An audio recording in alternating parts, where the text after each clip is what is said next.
Don't let her find out. That message wasn't meant for me, but I saw it anyway. Have you ever looked at something you wish you could unsee?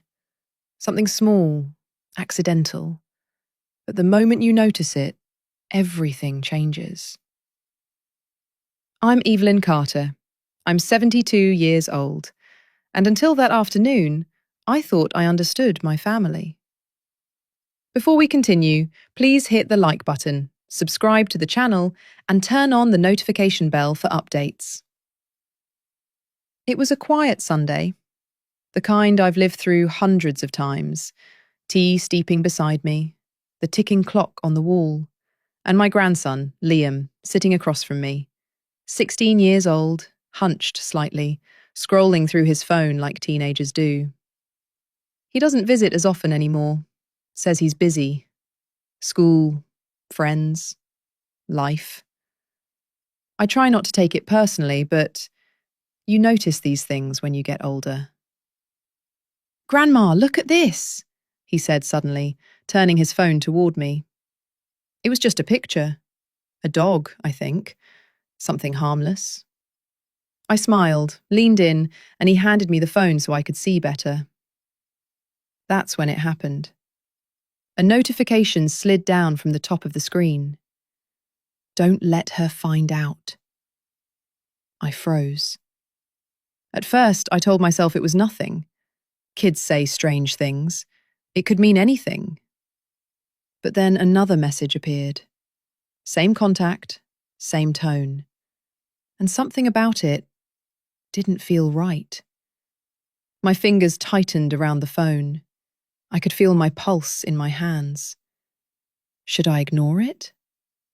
I should have. I know I should have. But instead, I tapped it. The screen shifted. A conversation opened. And just like that, I was somewhere I wasn't supposed to be. The messages weren't loud or obvious. No threats, no shouting, just quiet, careful sentences. The kind that only make sense if you already know what they're about. I kept reading, each line pulling me further in, each word colder than the last. Then I saw it.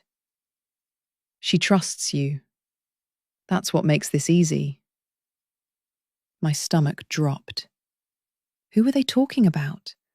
I slowly lifted my eyes from the phone and looked at Liam. He was watching me. Not confused, not curious, watching. And in that moment, I felt something I had never felt before in my life. I didn't recognize my own grandson. And I realized whatever I had just stepped into was only the beginning. What I saw next made me question everything I thought I knew about my own family. I forced a small smile and handed Liam his phone back, pretending nothing had happened. Have you ever done that? Pretended everything was normal when your mind was anything but? He took the phone quickly. Too quickly. "Cool, right?" he said, glancing at me, his voice casual but not quite natural. "Very nice," I replied, steadying my tone. But inside, nothing was steady. Liam had always been a good boy, quiet, polite, the kind of child who said please without being reminded. I helped raise him while my daughter, Marianne, worked long hours. I knew his habits, his moods, his little tells. And right now, something was off. He kept checking his phone. Not openly, just small glances, quick movements, like he was waiting for something, or someone. I tried to focus on our conversation, but my thoughts kept drifting back to that message. Don't let her find out. Who was her? And why did it feel like it could be someone close? Minutes passed, or maybe longer. Time felt strange. Then Liam stood up. "I should get going." That was fast. You just got here, I said gently. Yeah, I've got stuff to do. Stuff. He didn't elaborate. He didn't need to. But that word lingered in the air longer than it should have. As he turned to leave, something in me pushed forward. Liam, I said, stopping him. He paused, slowly. Yes? I hesitated. This was the moment. I could ask directly. I could confront him. But instead, I chose something softer. What are your plans for tomorrow? A simple question, but his reaction? Not simple. He shrugged. Nothing much. Too quick. Will you see your mum? I added, watching him closely. Another pause, smaller this time. Maybe. Maybe. That word echoed louder than it should have. He gave me a quick smile, then left. Just like that. And suddenly, the house felt different. Quieter than before. Heavier. I sat back down, staring at the empty space he had just occupied. And that's when it hit me. Fragments of the conversation I had seen started replaying in my mind. Timing. Secrecy. Trust. And then, one line clearer than the rest. Tomorrow after 6, she'll be alone. My heart began to pound. Tomorrow after 6. Marianne gets home from work at 5:30, and she's always alone in the evenings. I felt a chill run through me. Slowly, unwillingly, the pieces started to fit together. And I realized I might know exactly who that message was about. I wanted to believe I was wrong, but the messages kept proving I wasn't. Have you ever tried to talk yourself out of something your instincts are screaming is true? That was me, sitting alone in my living room, staring at nothing, replaying every word I had seen on Liam's phone. Maybe I misunderstood. Maybe it was about someone else. Maybe it was harmless. But deep down, I didn't believe that. I reached for my phone, then stopped. What was I supposed to say to Marianne? Hi, I think your son might be planning something behind your back. No, that sounded absurd. Dangerous, even. So instead, I called her anyway. And lied. Hi, sweetheart, I said, keeping my voice light. Just checking in. We spoke for a moment. Small talk, work, the usual. Then I slipped it in. What are you doing tomorrow evening? There was a pause. I'll be home, she said. Why? Just wondering, I replied quickly. Thought I might stop by sometime this week. You can come tomorrow if you want, she said. I'll be alone after work. After work. Alone. The words landed exactly where I feared they would. All right, I said softly. Maybe I will. We hung up. And just like that, it wasn't a suspicion anymore. It was a timeline. I sat there, staring at my phone, feeling something shift inside me. This wasn't curiosity anymore. This was fear. Real fear. Then another memory surfaced, something I almost missed in the messages. A single line. Make sure she doesn't suspect anything. You're the only one she trusts. My chest tightened. That wasn't random. That was deliberate. Someone was using Liam, not just talking to him, guiding him. And Liam, for whatever reason, was going along with it. I stood up abruptly. No more waiting, no more guessing. If something was going to happen tomorrow, I was going to be there. But I wouldn't tell Marianne, and I definitely wouldn't tell Liam. Because if I was right, then whatever this was, it depended on no one knowing. The next day felt longer than any day I could remember. Every hour stretched, every minute dragged. By the time evening came, my nerves were already worn thin. At 5:30, I got in my car. At 5:55, I parked down the street from Marianne's house. And as I sat there, watching the quiet neighbourhood, one thought kept repeating in my mind. If Liam is involved in this, what exactly is he planning to let happen? The next evening, I arrived early, and what I saw confirmed everything.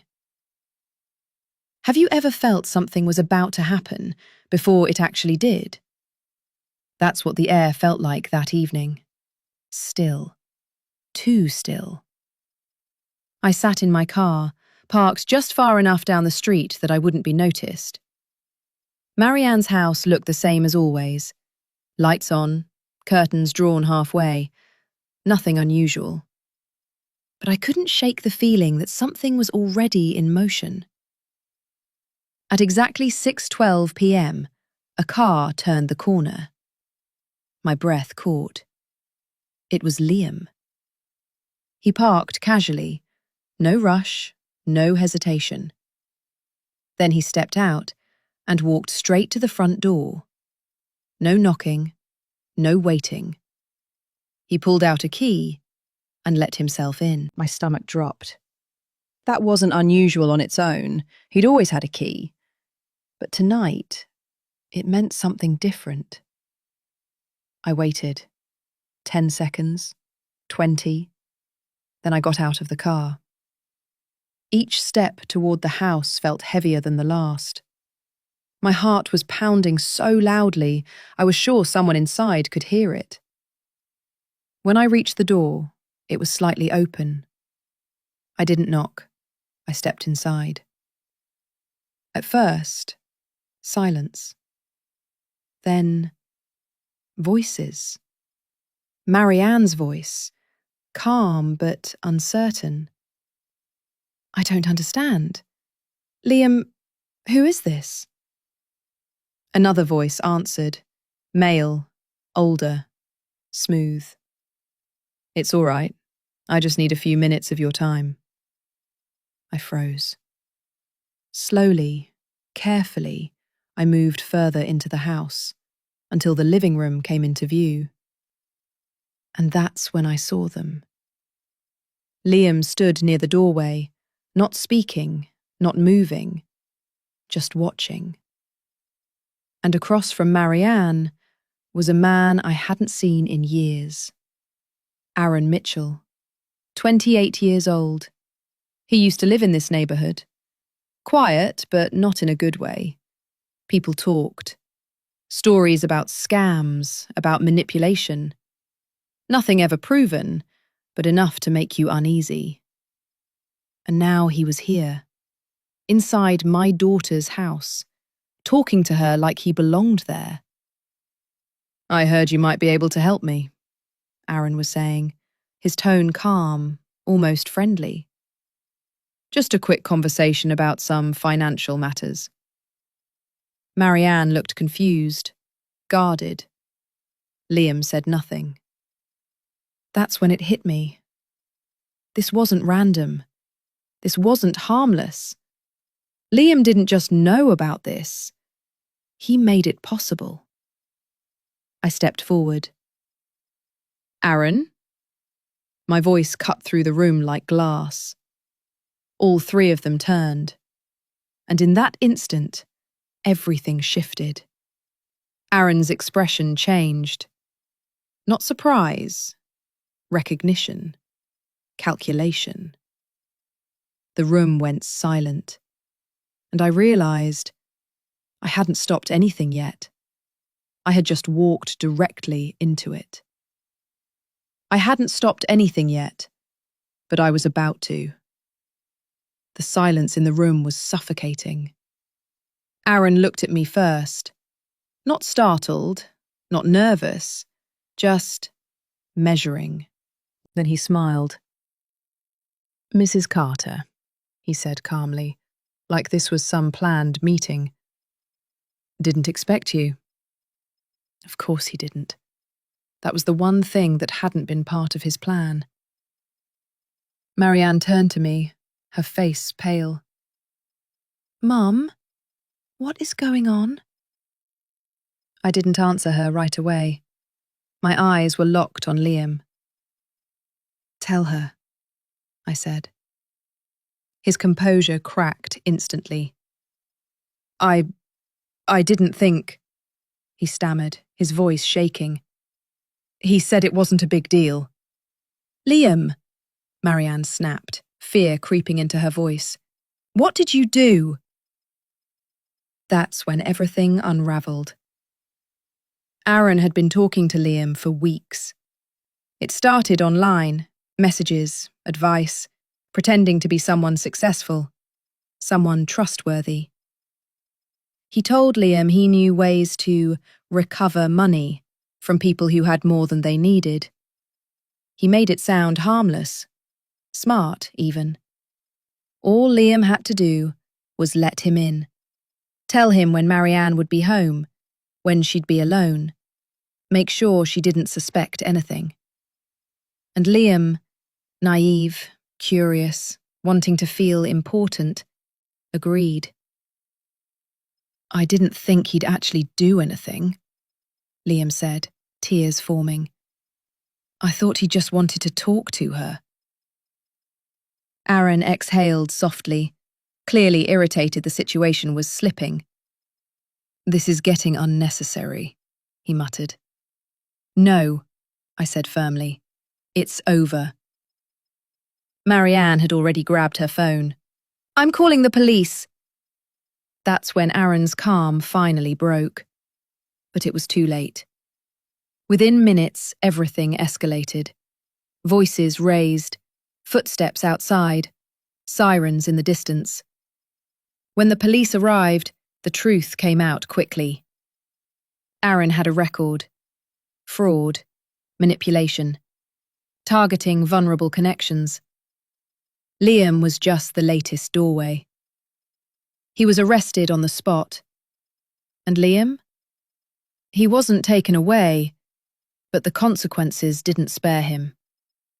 There were interviews, long conversations, his phone confiscated, counselling mandated, trust completely shattered. Marianne changed after that, more guarded, more watchful. And Liam, quieter than I had ever seen him. Weeks later, he came to visit me again. Same house, same chair, same silence. He handed me his phone. Unlocked, no hesitation. I looked at it, then gently pushed it back. "I don't need to see your phone," I told him. He looked up at me, uncertain. "I just need to know who you're becoming." He nodded, slowly. And for the first time since that day, I recognized him again. Not the boy he was before, but someone who understood what almost happened. Some secrets hide in the dark, but the most dangerous ones, they're the ones handed to you and almost trusted.